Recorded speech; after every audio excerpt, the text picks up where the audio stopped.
Hello again, everyone. Just like you guys, I have been reading and rereading and staring at this letter of Letecia's. And I guess the first thing I noticed, beginning on page 1, the writing was fairly neat and controlled. But as the letter goes on, the way the letters are formed and the way they're slanted, it appears that she was having free flow of thought and she was starting to be racing as she's talking, talking in print form.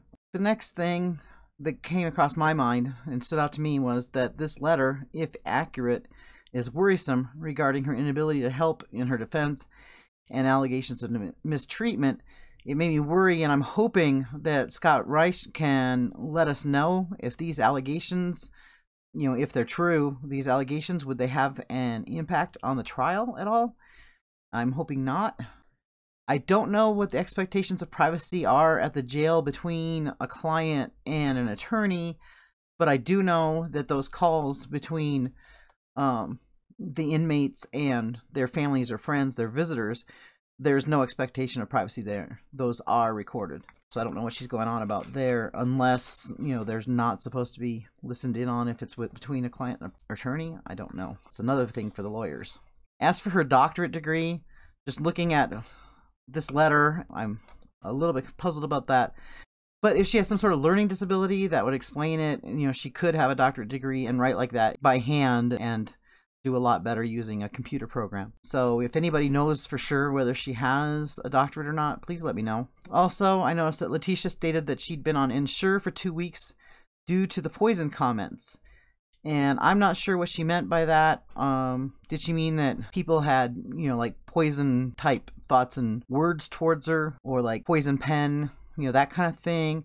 Or is she saying that people were telling her they were going to poison her? What exactly was going on there? I don't know if it's just nerves that was making her be on the Ensure, or she was afraid of eating food, so she was on the Ensure. It does sound a bit like she's got paranoid thoughts there, but it could also be reality if people are threatening her and if she really is upset by that. I really hope we get to see or hear something about the psych eval, because I'm getting more and more curious about this woman.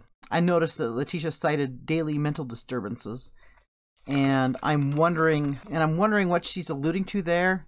I mean, is she describing actual mental problems on her behalf? Like, is she trying to describe a mental health issue, or is she just saying that people are disturbing her mental well-being or something? I don't know. Another thing that stood out was her mention of illegal search and seizures. And that's kind of random in there. I don't know if she's talking about at the jail or if she's talking about before that. I mean, is she talking about those letters that were talking about the window and the escape?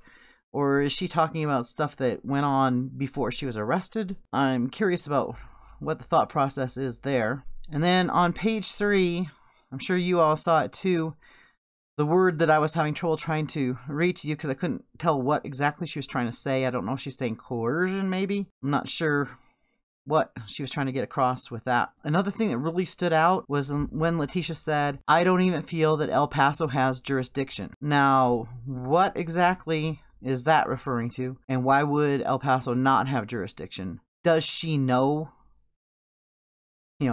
I'm trying to go through the mindset that innocent until proven guilty, but what is she saying by saying, "I don't feel that El Paso has jurisdiction"? Is she saying that because she's innocent and she's found out there's evidence that says that the crime took place other than El Paso?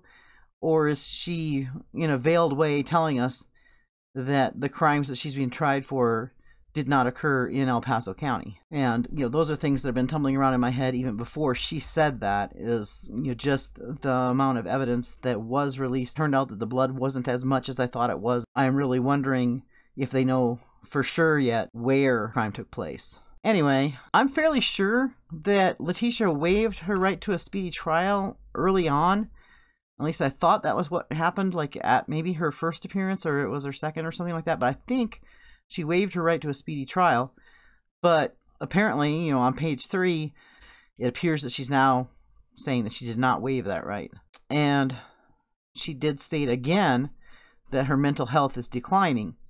and I'm not sure whether her mental health is actually declining or if this is a ploy on her part. As for declining mental health, I'm not sure whether it's declining to the point where it would be concerning from a legal standpoint, or if it just means that she's stressed out because she's on trial. I really can't tell from this, especially since I have not had access to previous writings and previous thought processes, and the way she talks, the way she writes. I don't know if this is any different and whether it's really showing a decline at all, or if this is just more of the same. I kind of recall that her earlier interviews and the letter that she sent to maybe the paper seemed to be similar to this, but I did not see whether it was typed or handwritten.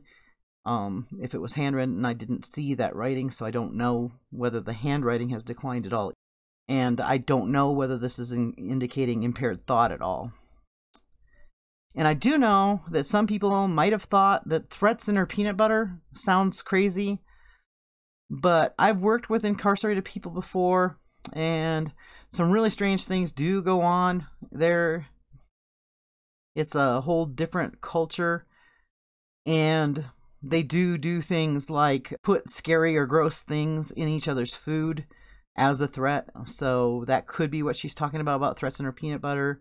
Or somebody could have even stuck a threatening note in her peanut butter just to prove that they could get to her peanut butter. Or she really has gotten to the point where she's got unfounded fears and paranoia. It's just going to take some time before we get to learn any of that. But this is a very interesting case, and it's really got me intrigued. Please comment below and let me know any questions you might have that I might be able to answer, and things that maybe we can try to dig into together. Have a bit of a conversation about this. Thank you for watching Another Day in the Car.